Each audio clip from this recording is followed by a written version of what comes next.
Hello everyone and welcome to 20th episode of Personal Development Training Series.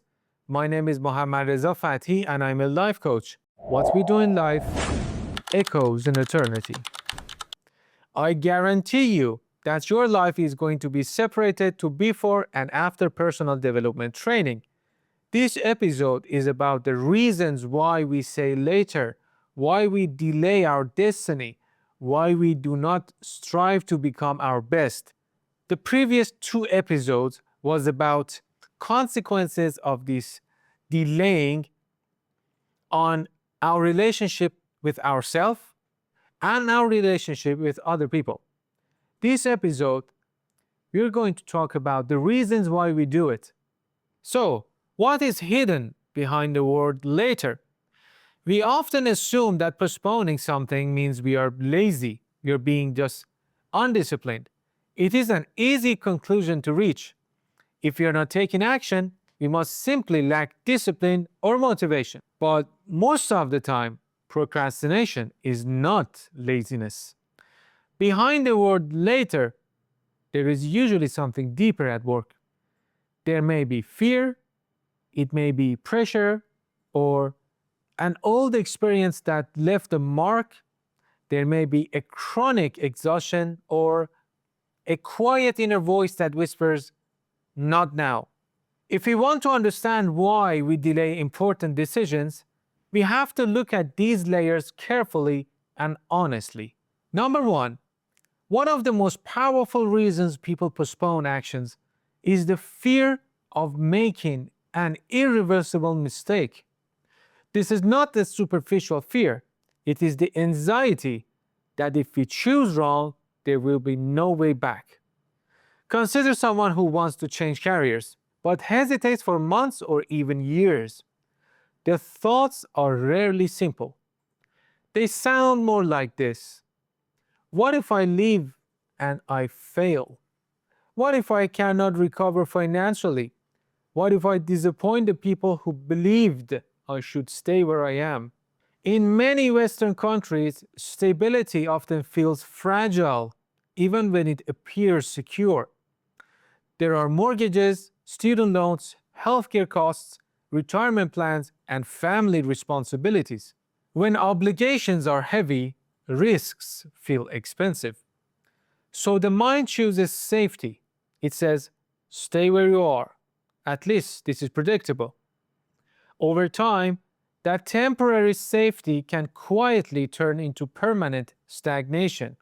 Number two, another powerful force behind postponement is the fear of judgment. Often, we are not truly afraid of the decision itself.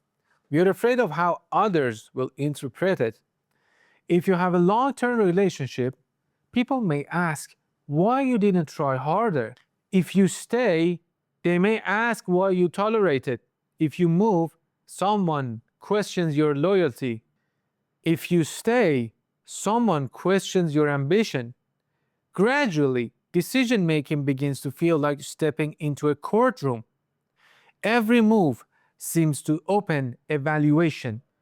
The simplest way to avoid criticism is not to decide at all. When you do not choose, no one can say you chose incorrectly. Next reason is perfectionism. Perfectionism is another hidden driver of delay. Some forms of procrastination do not come from fear or of fear of judgment. They come from the desire to be flawless. I will start when I'm fully prepared. I will decide when I have complete clarity. I will act when I'm 100% certain.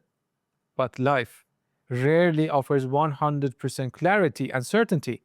Information is always incomplete.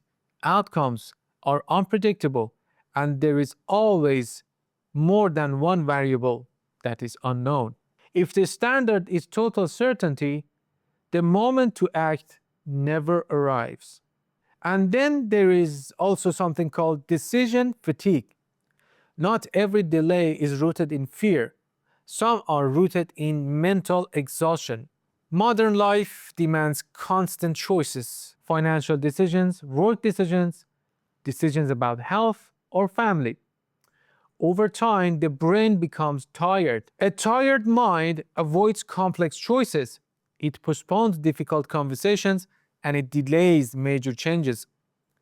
I cannot think about this right now. I will deal with it later. That's what it says.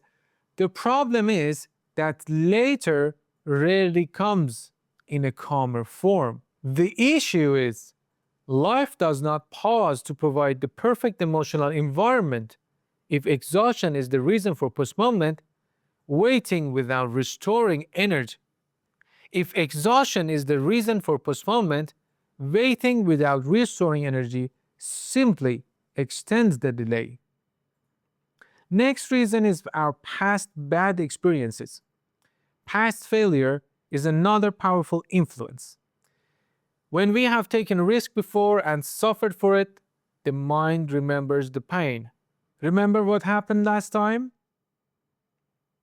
You messed up, you did something wrong, you broke some promises. This is not weakness. This is protection. But protection can easily become paralysis. There is also a subtle comfort in remaining in situations that are neither truly good or truly unbearable. Some sort of gray zone. It is also called region beta paradox. It is not fulfilling or not catastrophic, just tolerable, easy to manage. The gray zone is often more dangerous than a crisis. A crisis or bad aspect of life forces clarity, it demands action.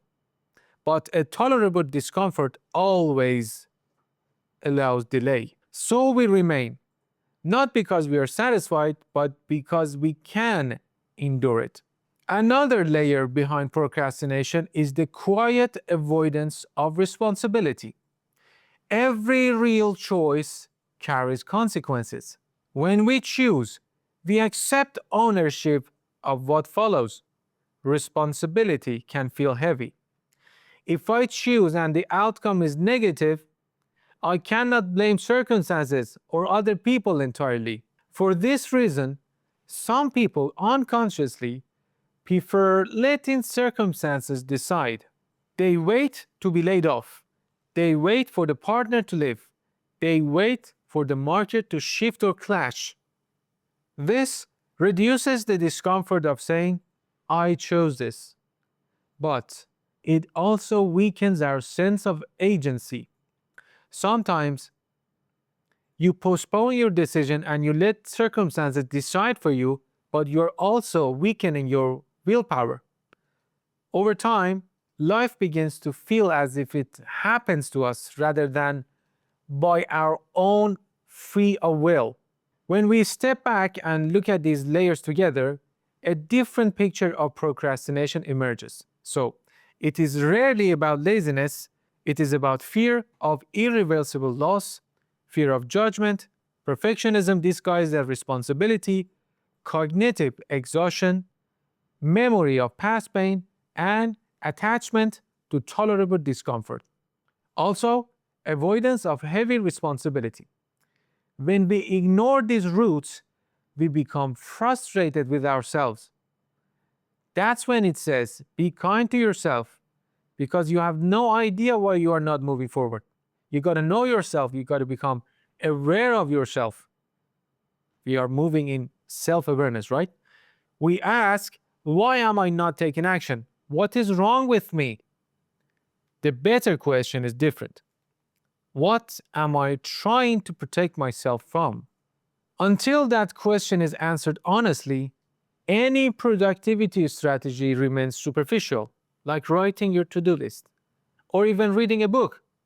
Time management techniques cannot resolve fear. Motivational quotes cannot heal old pain. Forcing action without understanding resistance often leads to impulsive decisions. So the question becomes more practical. How can we act responsibly even when fear is present? How can we move forward without making reckless decisions? How can we choose in the real world without real consequences, without waiting for the perfect certainty. That is where episode 4 begins. What we do in life echoes in eternity.